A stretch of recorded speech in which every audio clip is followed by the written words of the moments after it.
এখন বাজে রাত 12টা। আমি হচ্ছে কক্সবাজার থেকে আইসা কুমিল্লা নামলাম ময়নামতি শাখা। সো চিন্তা করলাম দাড়িটারির অবস্থা খারাপ, কালকে নামাজ পড়তে হইব, দাড়িটারি কাটতে হবে। কুমিল্লা আমার অনেক পছন্দের শহর ছিল এক সময়। এই যে কুমিল্লা সামনের ক্যামেরাতে দেখাচ্ছি।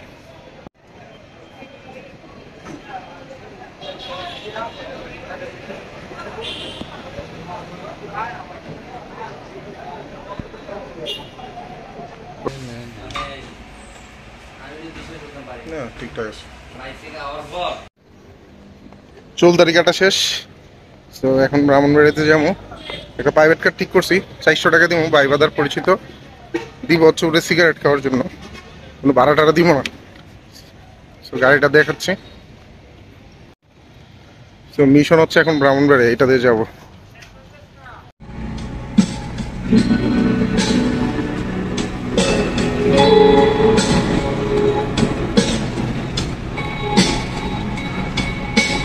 নিজের শহর ঘুরতেছি অনেকদিন পরে।